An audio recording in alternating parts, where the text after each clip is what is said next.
We actually have a couple of visitors today. I'll introduce both of them. The first one I'll introduce is Dr. David Chambers. They're both from Lawrence Livermore. Dr. Chambers did his undergraduate study at Washington University in St. Louis.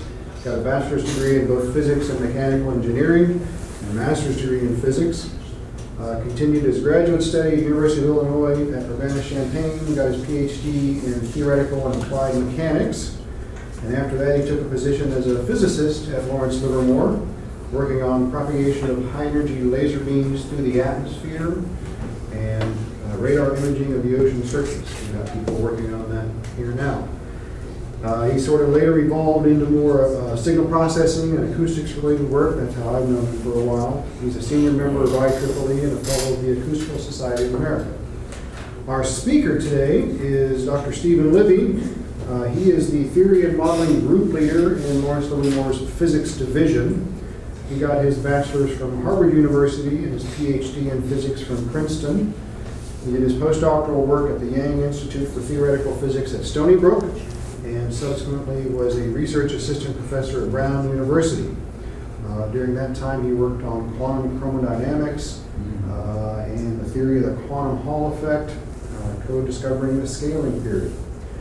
He started work at Livermore in '86, focused on X-ray laser research, becoming the design group and program leader. He is a fellow of the American Physical Society. The talk he's going to give, title's up there, I'll let you read that, but he gave a version of this back last month to a group of us over in classified space on some applications they're doing. But I was so impressed by the fundamental physics of what they were doing with this that I asked him to come back and give our flow. Thanks, Kevin. So thank you all for inviting me, Kevin, colleagues. This is a very fun subject that orbited into my life, Dave's life, about 6 years ago, and so I look forward to lots and lots of questions because it sounds extremely exotic, but it's the hot technology of the future, I'm convinced.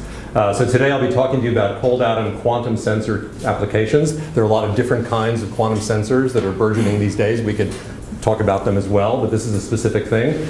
In particular, applications that are driven by our lab's interests, and I think yours as well, on gravity tomography and inertial motion sensing.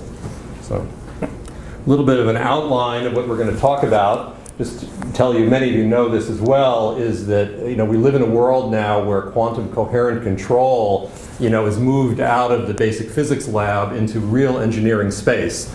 And why is it good? Well, it's highly precise. It's a way of having almost spooky environmental control. And then it turns out, as you'll see in the kind of applications that we're talking about, it has intrinsic self-calibration, whereas, for example, let's say we're talking about, and I'll mention them later, the mechanical gravity sensors that are genius elaborations of pendula and so forth that are fantastic devices. Nonetheless, because they're mechanical, they have bias drifts and various features that are absent in this case. So this is amazing. So applications you've heard of, or it's kind of like going through this pastiche, is atomic clocks, field and force sensors. That's this talk. Novel electronic device components, including things edging into quantum information and computing. Might mention that a bit, there's a high overlap. Metrology, fundamental science. And then there are different degrees of control that you can imagine as well. In some ways, even though some people say what I'm about to tell you is very Star Trek-y, in some sense, this is almost the most elementary level of quantum control you'll be hearing about here. There's quite a bit more that goes beyond this that would enhance these things even further. Turning directly into the topic at hand, a particular mode of cold atom manipulation, which is atomic fountains. We'll be talking about them today. In particular, a collaboration of ourselves at Livermore with a startup, actually not so startup now, 12-year-old company that's a spin-off of Steve Chu's lab in Sunnyvale here, which is called AOSense, Atom Optic Sensor. That's been going on great guns for some time, in particular for applications like hidden mass detection. We have sponsors like Homeland Security, DOD these days, DITRA with before. Other things beyond inspecting vehicles like underground structure detection, neutrally buoyant masses and so forth. Things like city building scan and so forth. We just had a chat the other day with some of the people who are trying to clean up the Fukushima site. Can we see if the core has collapsed without going into the building? Very tough questions like that. That, by the way, is not remotely developed like what I'm about to tell you, but gives you a flavor of the kind of thing that we care about. And then correlate with the gravity sensor is inertial motion sensors. It basically depends on which way you shoot the atoms. And this is basically the world beyond GPS. These things, again, intrinsically self-calibrating, early applications, Navy, for example, collaborating with DARPA, underwater navigation, not talking to anything, possibly for months at a time, knowing where you are and where you're going.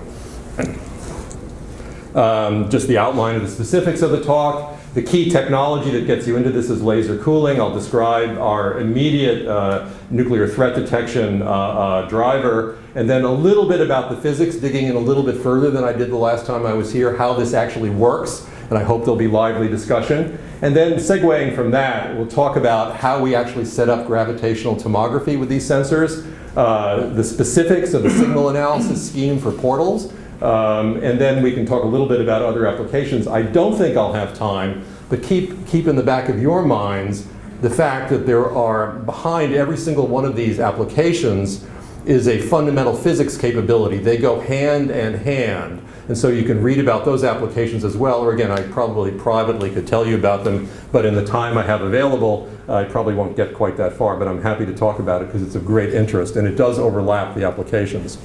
So, what's the basic incredible invention that gets you into this subject?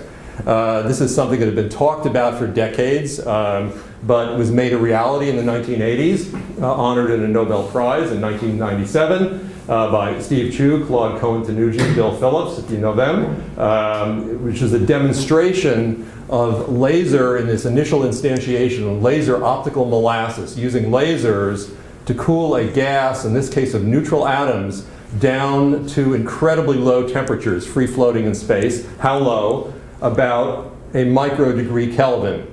And I'll be, I like to describe over and over again what the key ideas are. So this is the first time I'm going to say it. I'm going to say it again in a little different language. The way this works at its most basic level, for this Doppler-oriented cooling, which is the simplest version of this. There's other things like sub-recoil cooling, yada, yada, yada. We can get into that later, but it's the most basic thing. If I have a gas of these atoms at some Maxwell-Boltzmann temperature, and I have 6 lasers, along the 3 axes aiming at that little gas, what I do is I tune those lasers with appropriate modulators and so forth. All of that is part and parcel of the kind of control that we have to a sideband, let's say a megahertz below the 10 to the 15 hertz or whatever it is. So that should impress you already. That's a part in a billion of frequency control, going to a sideband on the red side of a spectral line that you're interested in. So what does that mean? It means that if the atom happens to be moving toward your laser, the just simple relativistic blue shift will compensate if it's going fast enough for that red shift, and it can absorb light.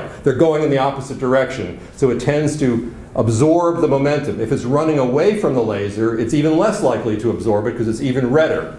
So the point is it tends to get it stuck, and that's the molasses that does this. And there's a simple argument that you can make, which is basically you absorb that light, but then you do re-emit it because it does spontaneous emission. And so then the frequency of that light times h bar is basically the energy scale that this thing undergoes a random walk at. So given that this is a heavy atom, it's non-relativistic, just basically the square of that energy divided by the mass of the ion is the temperature you get, and that's roughly a few microkelvin. There's all kinds of a universe of developments beyond that. That's the basic idea, because once we've got that, we have an instrument in our hands to do really cool stuff with. Bad pun. I want to comment that I'm in this position of clearly maybe the oldest person here, and I remember very well when Al Oberhauser came out with this incredible paper in the mid-1970s when I was a student, showing how he used neutrons at argon, with a beam splitter and so forth, to make an analog of the kind of Mach-Zehnder interferometer that I'm talking about with not so cold neutrons.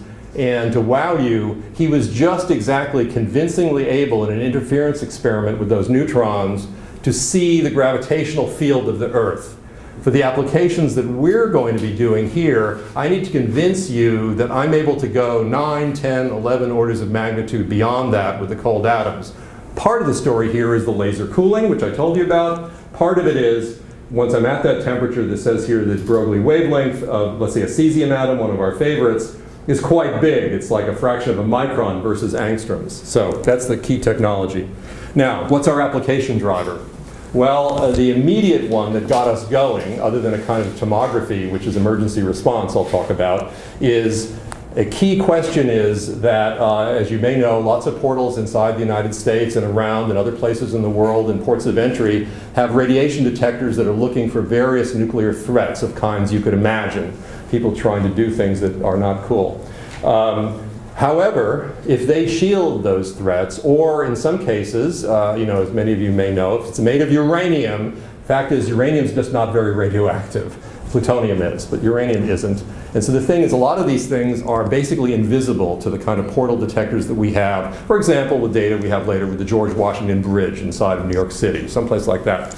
So what the powers that be were interested in was a method by which we could see shielded threats, which are a non-trivial fraction of what's on this list. This, by the way, is an open source list, which basically just kind of caricatures the real deal as a log-log plot of the gamma flux at the exterior of these objects and the neutron flux, and the colored ones, which are the lower left-hand corner, have relatively low fluxes and are essentially invisible to the portal detectors. Those are the ones that we were challenged. Can we detect those? Oh, by the way, passively, because you don't want to X-ray the heck out of the people that are in the truck or car going by. Passive detection, no hands. Can you see the things on that list? Let me jump ahead to the answer, which is we think we can do it. And so this is a summary of some of the work we did largely under Homeland Security auspices, which is kind of shown in 3 thumbnails here. That's an old picture from the proposal, and it's sort of silly, but shows a vehicle passing through a portal with possibly some threat in the back. And the question is, can we disentangle the gravity signature of that passing vehicle, which requires quite a bit of modeling, from this extra piece in the rear? And it's a challenge. Of course, as marvelous as I'm claiming the instrument that we're about to talk about is, nonetheless, there's noise, there's technical noise in the environment, and all that stuff. But we think we can do this, and we've made a very convincing case. So there's a lot of interest across the government in this. An example of that kind of modeling is an early on one that my colleague Dave Chambers developed here. It's actually not the way our portal looks now, but notionally over there in the middle picture, there's a window, let's say at a toll plaza or something like that, where your sensors are. We think, by the way, we can do with 5. That little one showed a lot of them. And there's like a ghostly mass distribution map, in that case of a Toyota Yaris. I'll tell you how we came by that shortly. That is the thing that we're trying to disambiguate the threat with, which is the red dot in the back. And then finally, if we have a little bit of time, moving away from doing gravity tomography of the near field of passing vehicles or a little of this emergency response stuff, we'll talk about other things you can imagine doing with this technology, like tunnel detection or underground structure detection and so forth.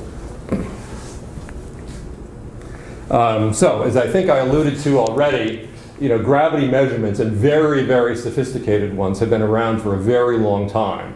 They're marvelous. They go back centuries, actually. I comment here, if you look these things up, to the marvelous French physicist Bourget. You all know about Cavendish, of course, and this Hungarian Baron János, who developed this very clever torsion pendulum that was foundational for the general theory of relativity, it turns out.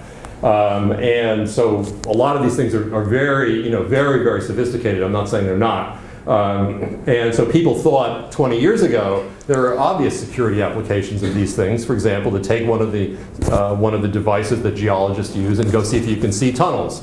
And the record on that was mixed to poor. And the reasons are actually fundamentally back to the point as to why these cold atoms are so terrific. Those sensors, if the game is real-time dependent stuff like driving around and trying to find things in a bouncing truck, the bias drift and the scale factor instability is killing you. If you're a geologist and you're mining and you can set up in a place and you have weeks to measure things, that's very different. That's a very different kind of competition. We're interested in real-time things scanning in a moving environment with very, very high sensitivity, and that's what the difference turns out to be. I just listed some of the references to prove my point. Parmentola, for example. I mean, the ideas were completely right. Using, for example, the geology sensors as a treaty verification tool. But they tried various cases. For example, one of the papers there, that's a kind of a cutaway of Vandenberg Air Force Base's control facility, which is very shallow under the ground, and it was very difficult to have a convincing story that you were able to measure it even though you knew where it was. And we think we can do better. Just making this point again, this is sort of an open version of the story. This is a somewhat outdated picture from Draper Lab of some of the kind of inertial sensors and so forth, and acceleration sensors, like MEMS devices in every single one of your phones and so forth, or in things you may work with here, are examples. Obviously they're incredibly clever things. So, for example, the bias instability. What's that? That is, you zero the scale in your bathroom when you get on in the morning to try to see what you weigh, and you notice when you get off it isn't zero anymore. And that's what this is, a very fine-tuned version of that kind of problem. And AI is not artificial intelligence, but it's atom interferometry. And given the physics that has been demonstrated and exploited by us, it's literally off the charts. That's not, for a change in exaggeration, superior to the mechanical sensors that compete with this. Although, by the way, in our collaboration with AOSense, hybrids, miniaturized versions of atom interferometers, hybridized with MEMS devices, are under development, so I shouldn't totally diss the MEMS devices. They are wonderful. But atom interferometry is a whole other kettle of fish. All right, let's talk about the physics of atom interferometry a little bit. So the talk here was in sort of 3 parts. What is the overall driver, what we're doing, how does atom interferometry work, and then later we'll talk about the signal analysis for the specific application. The key thing, and by the way, that again distinguishes it from those mechanical sensors, is we are using the laser cooling that I told you about before to have atoms, neutral atoms in this case, essentially free-floating in vacuum, and at that point, the only thing that they touch are lasers, okay, who have certain specifications, but you can imagine the quality of the cavity-corrected line shape of the laser is extremely narrow. The laser wavefront, in terms of the actual way it propagates through the vacuum pipe we'll talk about, is very carefully controlled. That is the analog to what our geological competitors would have, where they have a pendulum that's made, centuries worth of work has made it much, much better. But the bottom line is there's another force there, the spring, which you have to analyze to understand what you've got. In this case, there is no other force other than this laser, other than gravity or the Coriolis force, or something that's actually your job that you're supposed to measure. So it's very, very different. It relies on a resonant traveling wave excitation. You can think of the atom, it's of course got a complicated Grotrian diagram, but for this purpose we focus on 2 levels. And this is the world's simplest example. You've heard about entanglement and quantum information before. This is a very simple example of this. We set this up to take our cooled atoms. Now we've done a trick making the molasses move, making them go up in the air at a perfectly human speed, a few meters per second. And then we split the wave packet into a coherent mixture. The Rabi oscillation formula is shown down below, that's oscillating between a direct product of being in the lower of the 2 states and going slow, and being in the upper of the 2 states and going faster. So the wave packet is kind of going and spreading out like this as it's flying up in the air and coming back. And there's a space-time picture of it on the right. I should have, the formula has 1 and 2 as the states, and this one is 3 and 4, which happens to be the hyperfine names of cesium. I should have fixed that. But the bottom line is, the atom is flying up at a few meters per second, completely human speed. I mean, literally like that, right? It's flying about, it's going to go up in the air, or actually in the vacuum, about half a meter in the device that we have. And then along come 2 lasers. I'll describe this a little bit more carefully how it works on the next slide. To take that thing moving at momentum p and turn it into a superposition of something that's going a little faster and is keyed to the upper state, and one that's traveling a little slower and is keyed to the lower state. That's a kind of a clock that's running. But it's a clock that's keyed to momentum. So if we were just in outer space and there was no other perturbation, it would just rack up oscillations as it's going along, and I would see how long I got what I got when I recombined it at the end. Because here we've set up a kind of interferometer where we split it. We have mirrors that bring it back again by flipping the momentum internal state relationship and then recombining it. But if this is happening, for example, in the gravitational field of you, me, and this room, and the Earth, that oscillation is perturbed very, very slightly, and that perturbation is what we're measuring, okay, as a small part of this oscillation taking place between those key states, and that's the key concept. In particular, just a little bit more physics here. Another big invention in this, Mark Hasovich, one of our collaborators, did this for his thesis with Steve Chu at Stanford about 25 years ago. So I described this two-state system, and I keep using it's not just a metaphor, it's a specific, it's a clock-like situation, an atomic clock thing. It's a hyperfine transition, let's say in cesium or rubidium, in some alkali material, where there's one active electron. Hyperfine, as many of you may know, is really a winner from the viewpoint of atomic precision and quantum control. Why? Because the energy gap, notice it's in the microwave right over there, it's 9.2 gigahertz in the case of cesium, is impervious to external fields like stray electric fields that were in the system, or you went by with a bar magnet. You have some external magnetism. The individual states move around, but the gap between the two is quite precise. So it makes a very good candidate for us to use it as a measurement yardstick. And another virtue of it, which is said here, is because it's a microwave transition, one thing that could mess it up from oscillating just back and forth is if I'm in the upper state, and it's after all, from an atomic physics viewpoint, a perfectly allowed transition, but because it's only 10 gigahertz or so, the Einstein A coefficient, the spontaneous emission rate for that is incredibly slow. It's days probably. So the point is it doesn't just occasionally emit a photon and get messed up while we're measuring. The measurements we're doing here take a fraction of about half a second, so that you can pretty much count on the fact that it just stays and bounces along very nicely.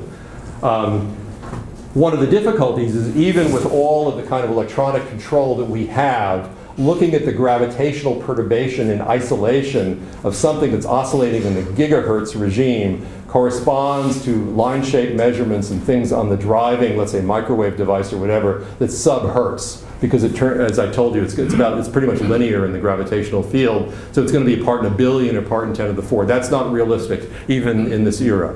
So the trick that works very well is to use stimulated Raman scattering, which is to basically get that Rabi oscillation set up between the two levels by going through an intermediary state that's very high with visible light or near-infrared light. So it's a three-state system. Here's my clock. It's my measurement yardstick. And then I'm going to have it talk to some very high-level states. So I actually go from here to here and then back down here again to set it up. So the co-propagating lasers I was describing are these two Raman lasers that are offset by about 9.2 gigahertz, shown by the purple and green arrows in that picture. It's off scale because that's 9.2 gigahertz versus, and it's shown in wavelength, let's say in the case of cesium between the S state and the P state, that's in the near infrared, that's 852 nanometers, or if we're speaking frequency here, it's like 10 to the 15 hertz. So it's again not, in this case, 6 orders of magnitude above this microwave transition.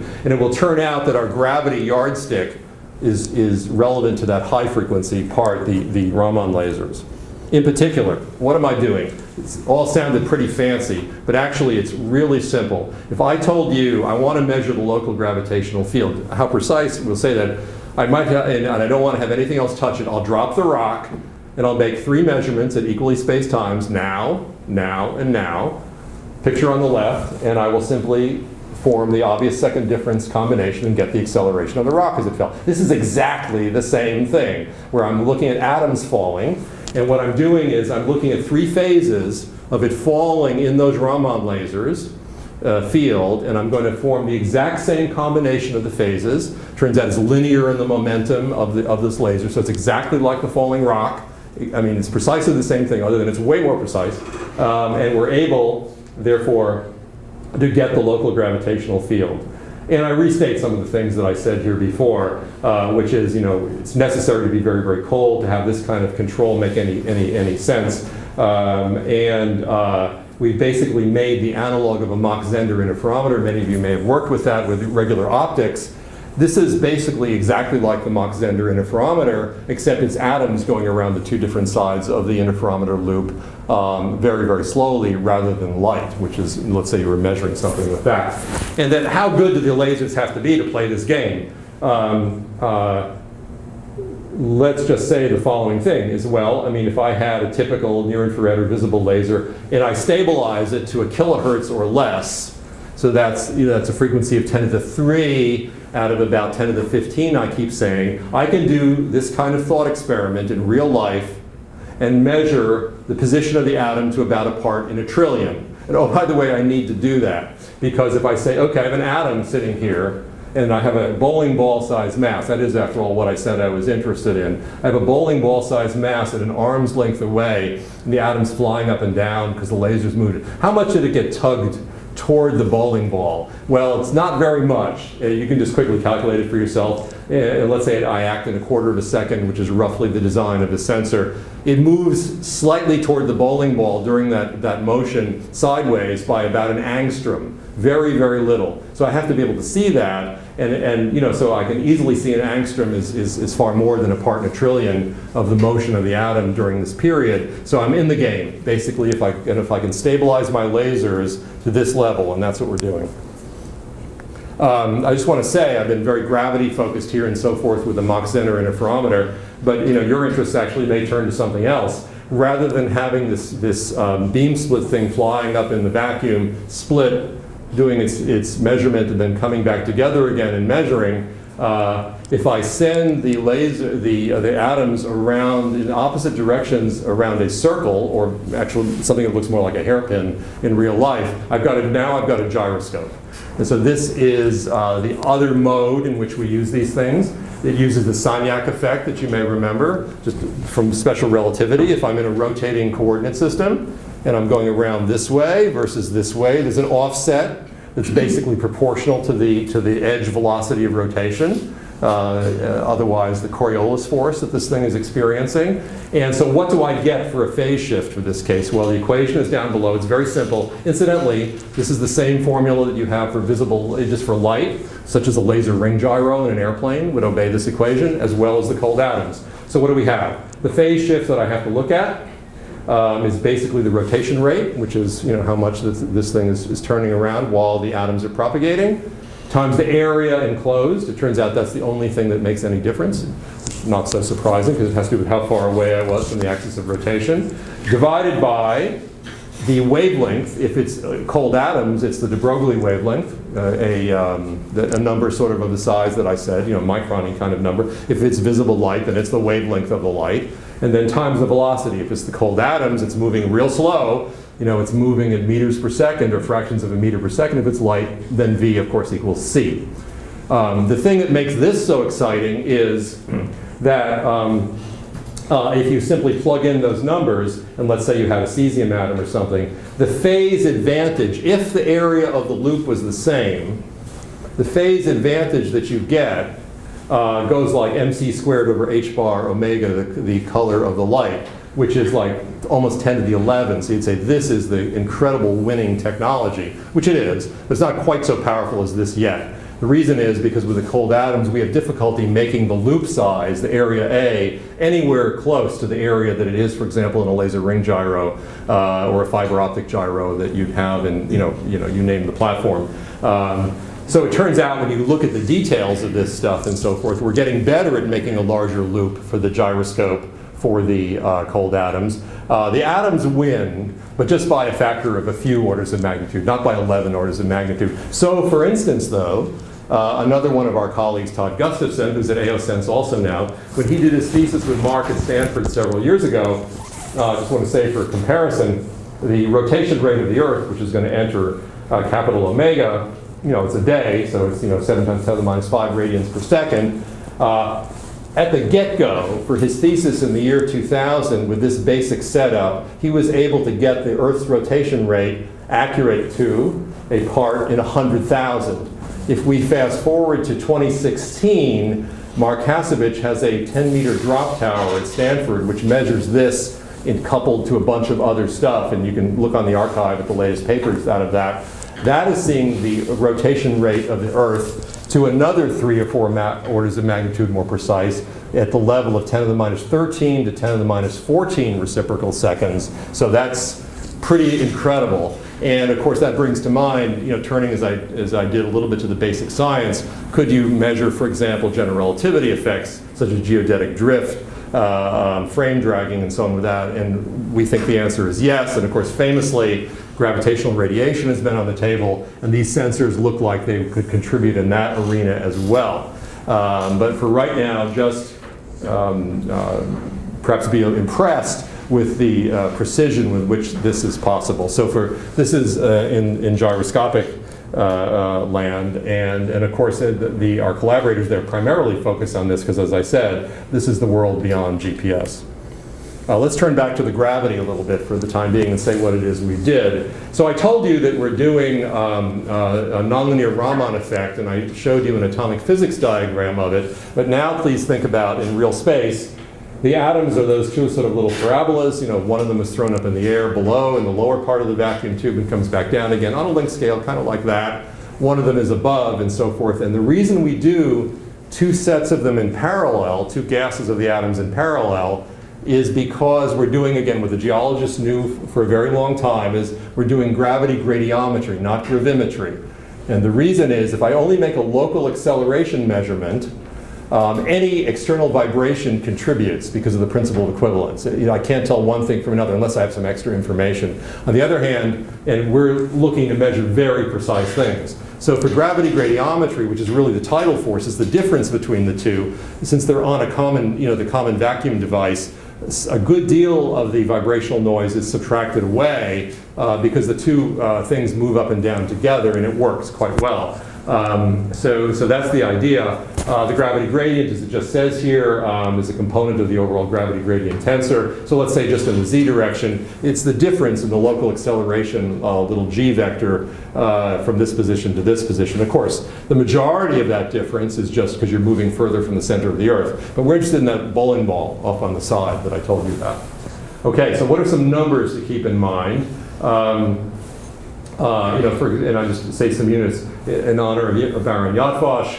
A Yatvash, a gravity gradient unit, it's going to have the dimensions of reciprocal seconds squared, because we're taking really the derivative of acceleration with respect to the distance separation between them. So it goes like 1 over seconds squared. 1 Yatvash, which is sort of the right kind of scale, is about a billionth reciprocal seconds squared. So it's quite precise kind of number. The gravity gradient of the surface of the Earth, you can quickly calculate it because it's basically just little g times 2 divided by the radius of the Earth, so quickly figure it out for yourself, is 3,000 Yatvash. Okay, so 3 times 10 to the minus 6 reciprocal seconds squared. Let's go back to our bowling ball, or an IAEA threat number. 25 kilogram highly enriched uranium sphere, for example, at a meter away from me, if I'm looking at this portal application, is corresponds to 3.4 Yatvash.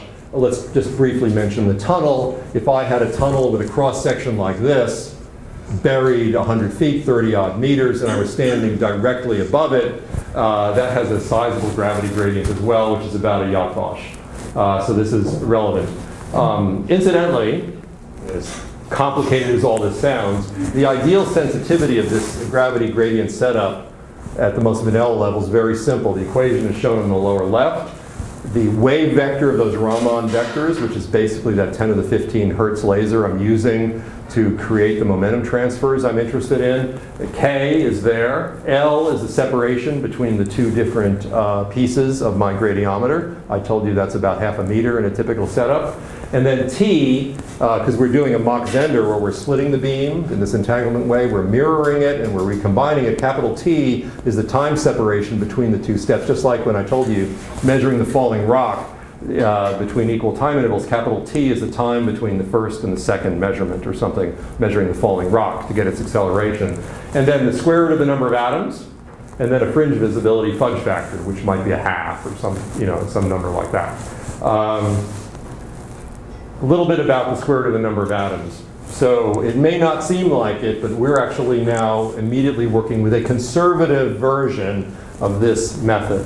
That is to say, the atoms, there's like a cloud of them here. We cooled them down to that microkelvin, so they have a remaining Maxwell-Boltzmann speed of about 1 centimeter per second, and there are these up here. There's no Bose-Einstein correlation, no special thing between them. They're just, the only thing that makes them entangleable is they're cold.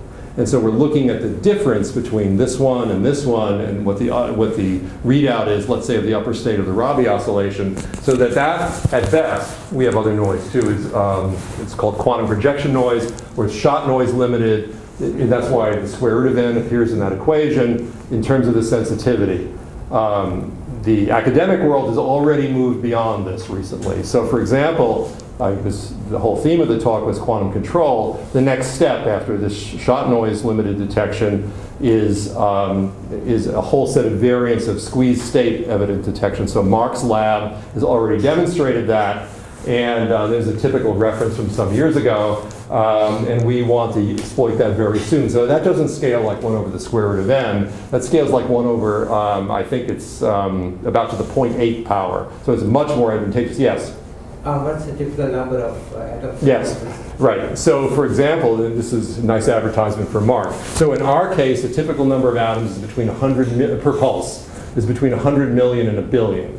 So the square root of n fits that sort of number. In fact, in dimensionless units, which will be relevant to the measurements that we see soon, you'll see in radians, which is sort of dimensionless number, maybe 3-4 times that is the realistic noise level, which would be like a milliradian or half a milliradian or something.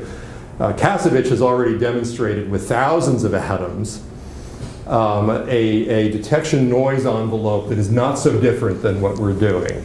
It's at early days, but that gives you an idea of how much more powerful this is becoming. It's already powerful, but and of course when they get the number of atoms up, and we'll use that, it'll go even further. So currently,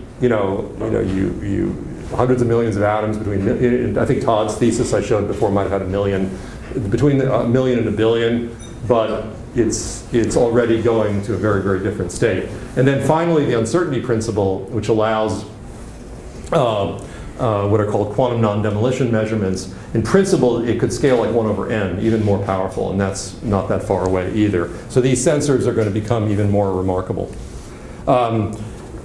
We then got involved about 6 years ago, and using a sensor, the one aimed at naval applications, that DARPA had called the PINS program, the Precision Inertial Navigation Program. There's their logo there.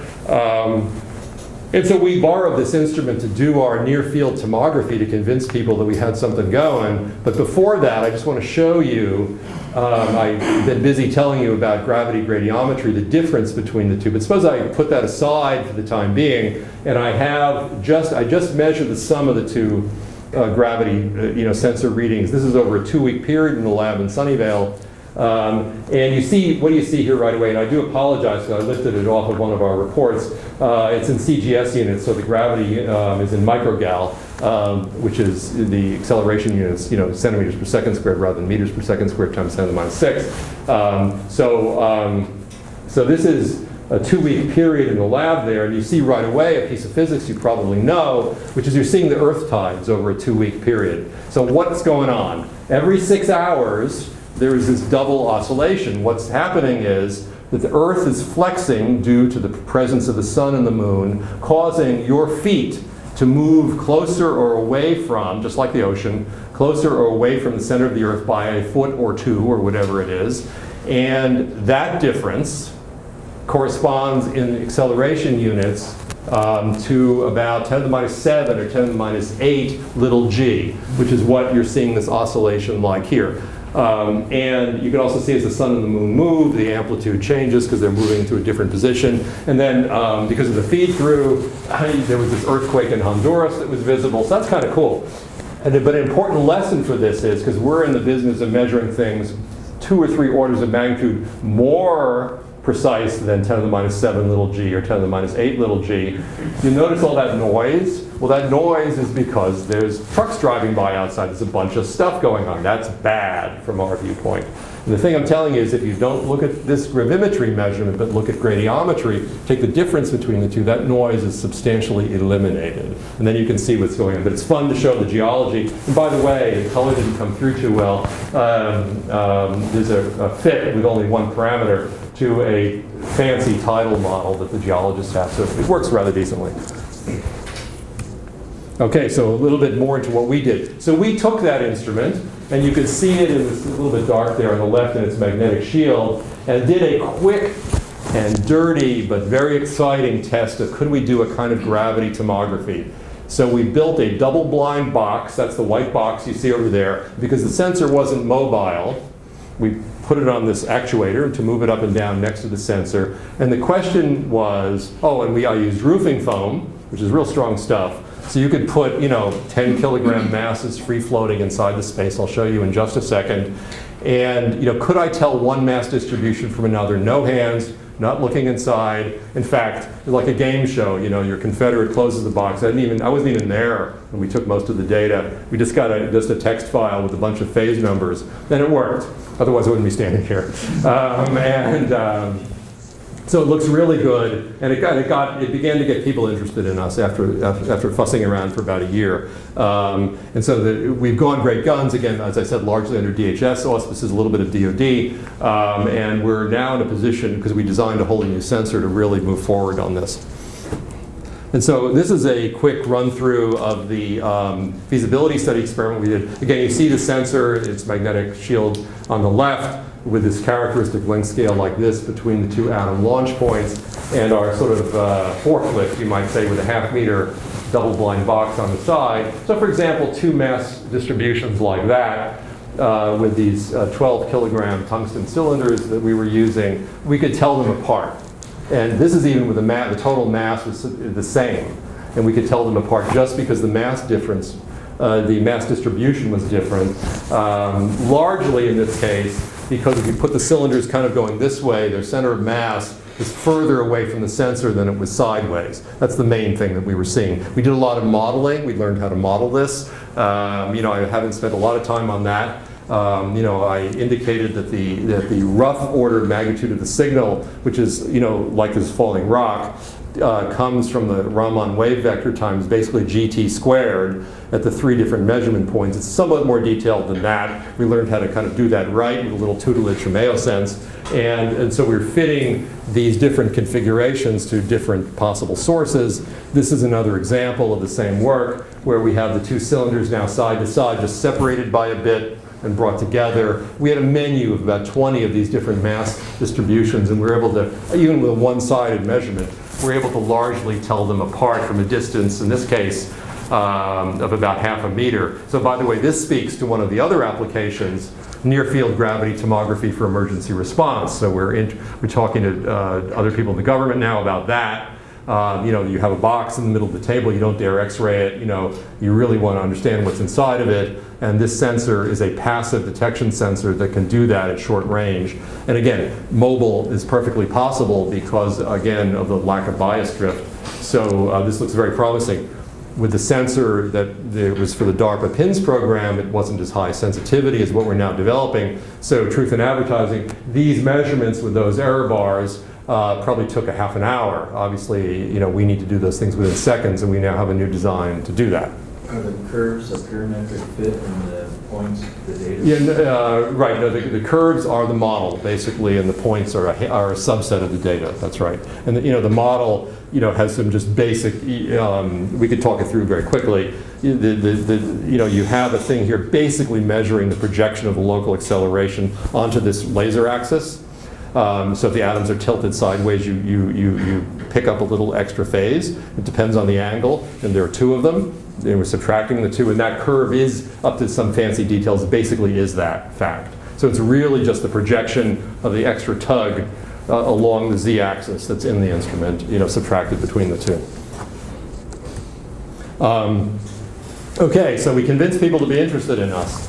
And so this is an example of where we began to go. Could we make gravity models of vehicles in order to subtract threats from them? So that was one of the very first things that we did. Turns out that we had some great luck with finite element models that were actually from a code that's a grandchild of one developed in Livermore, which is called LS-DYNA, and there's an outfit at George Washington University that's doing tests of vehicle crashes, and they have super detailed models of vehicles. So with their permission, we borrowed those, and so we used those mass distributions as our model gravity sources, and this is just a little bit of eye candy of that. One of them that I showed before that Dave developed along with Vijay Sonad and other people was in our group was this Toyota Yaris. We had 8 characteristic vehicles that we were using.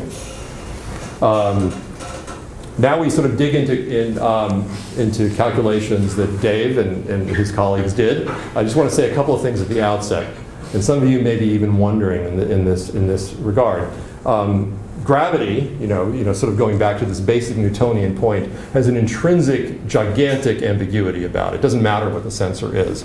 You all know that if I have two different monopolar mass distributions that have the same total mass, just the gradient inside is different. If I only make external measurements, such as of the Earth, for example, from a satellite, you can't, there's nothing, no fancy thing I can tell you that's going to change that. I can't tell them apart. That manifests itself in the more signal analysis sense in a very, very ill-posed nature of this problem.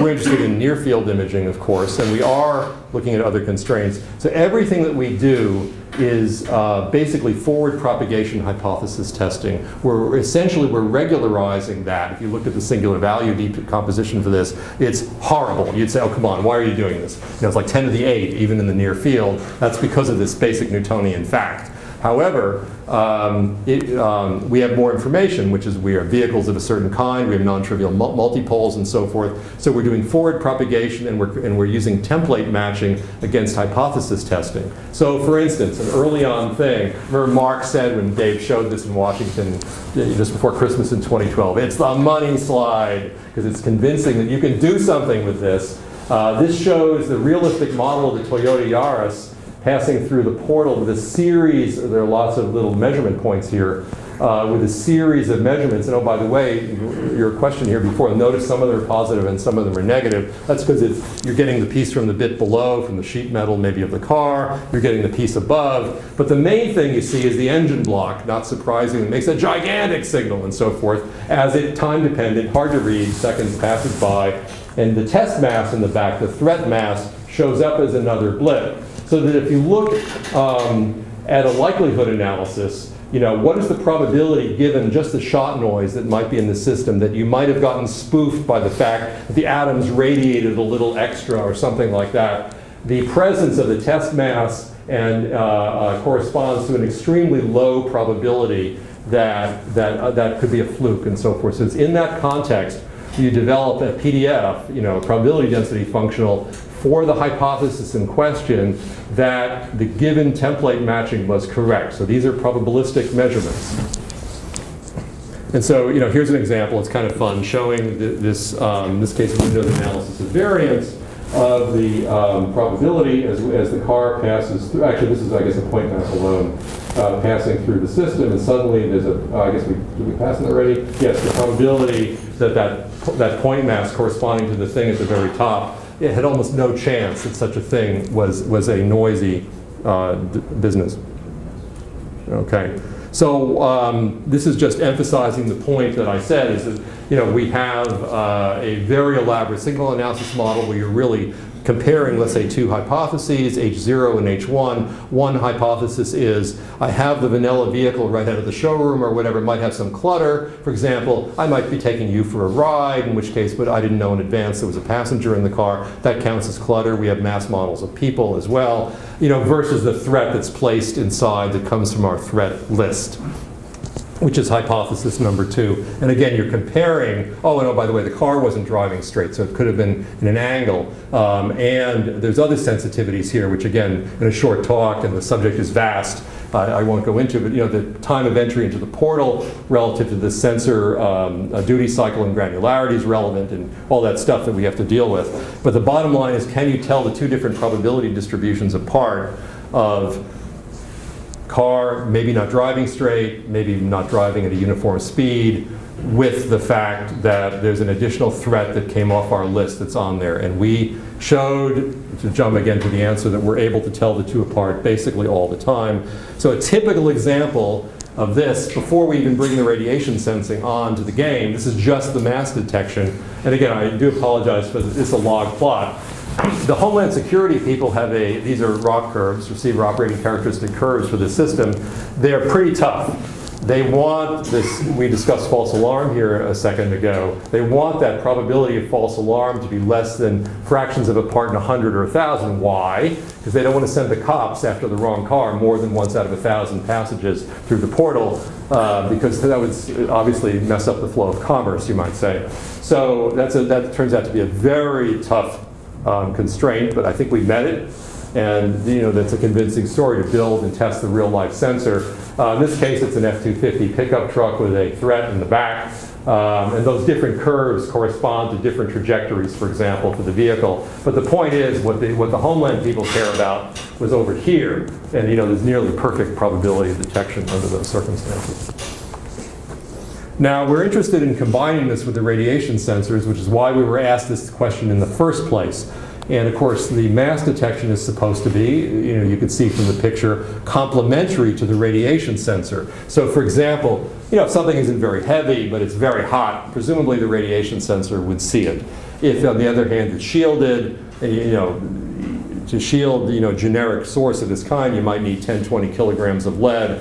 That turns out to be plenty for us to see. So that's why the two are complementary. But then we get into the details of the sensor fusion for the system. How do you actually combine those things? And again, we have this tough master who's demanding that we keep that probability of false alarm fixed at this low level. Well, if you do that naively, you're going to have to turn the sensors down, because basically you want to get that false alarm rate down, so you're going to lose on both the radiation detection and the gravity detection. And so part of the point here is that there might be, marching up here a little bit, we have our gammas and neutrons on the side and mass. We don't want to be where those dotted lines are, but could there be some special correlation, which there turns out to be, between these various sources that were on that scatter plot list that I showed, that allow us to in fact find an optimal detection combination that takes advantage optimally of both the radiation and the gravity sensor. And that turned out to work out, I would say, extraordinarily well. Wouldn't you say, Dave? Yeah, it worked out really Did we know that was going to happen?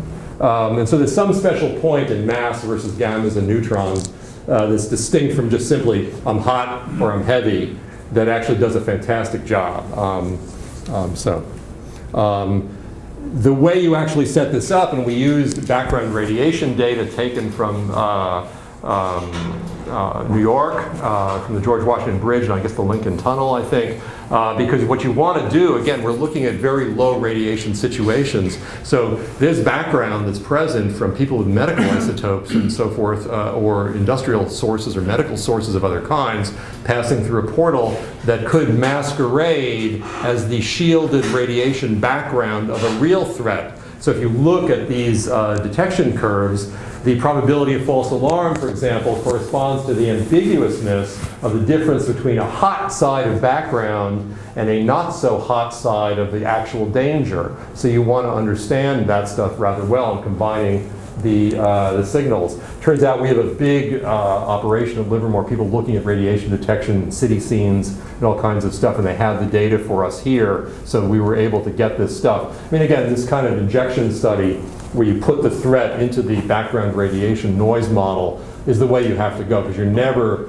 even when we get the real sensor and go in the field, you're not going to take actual threats and drive around the George Washington Bridge enough times to collect information. I don't think they'd let us do that.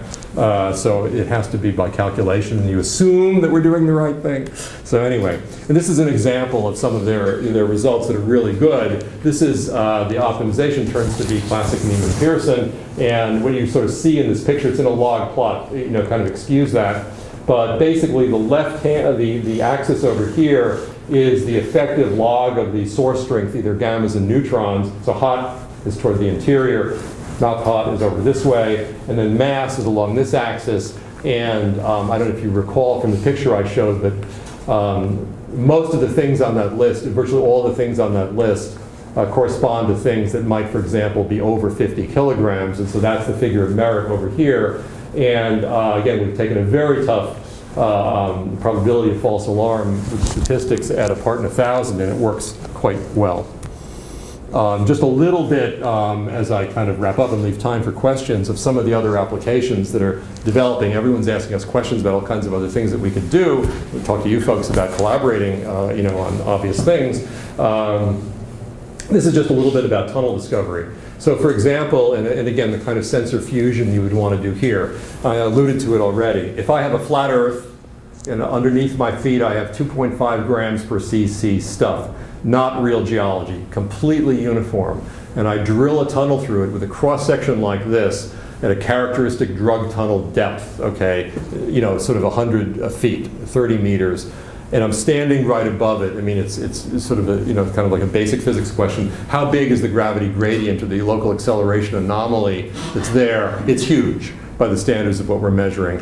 In acceleration units, it might be 10 little g or something like this, or, which I'm claiming is a piece of cake for us. The gravity gradient is Yemeni Yatvash. That's very good as well. So you could imagine, people got very interested in this, you could imagine if the tunnels or the underground structures you're interested in are in territory that you control, you would just go back and forth once a week or two and look to see if there was a gravity anomaly that took place.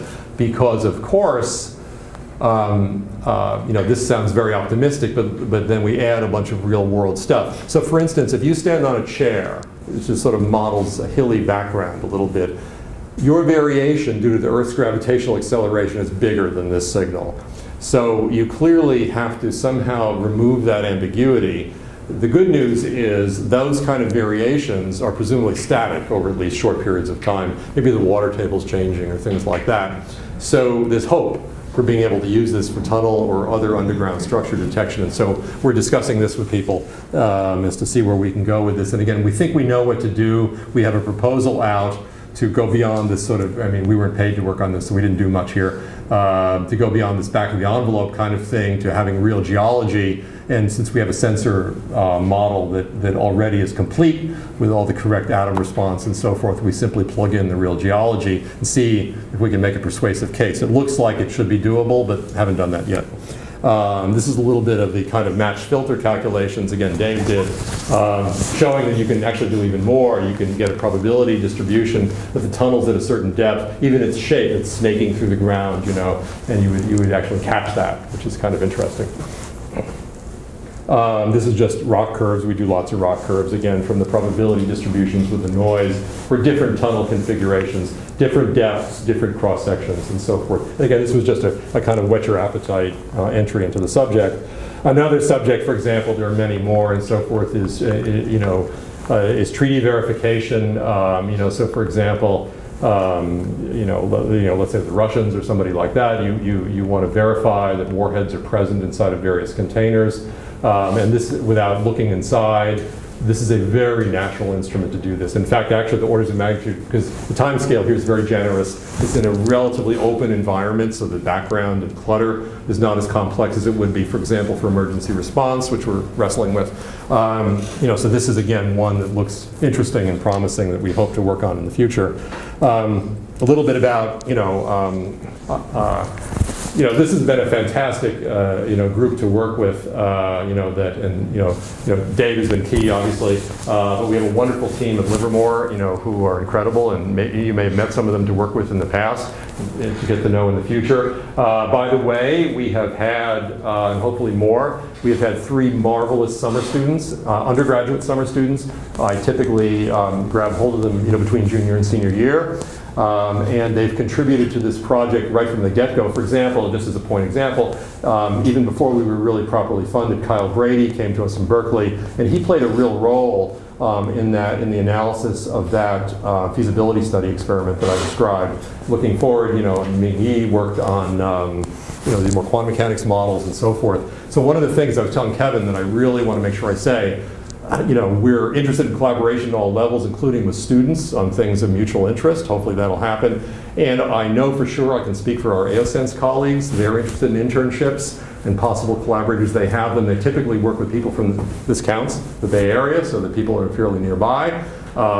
They're largely experimentally hands-on oriented, but this is an incredible happening technology. I barely touched the surface of it, and they're great to work with. Some of the people are there. Brent Young, co-founder of the company, Miro Sheridan, who is our key person. Jamil came from the MIT Cold Atom Group. He's fantastic. He's involved in their business story because he was a DARPA program manager. So yes. The interlocking directorate, Alan Zorn, is a probably 40-year veteran of inertial motion and so on. I'll stop. I've mentioned Mark, of course, as well. Want to leave some time for some questions, and with the thought that cold atom devices are incredible things in the future, both as tomorrow's sensors, but also, we didn't touch as much on quantum information, but they're also one of the transistors of the future, you might say. So with that.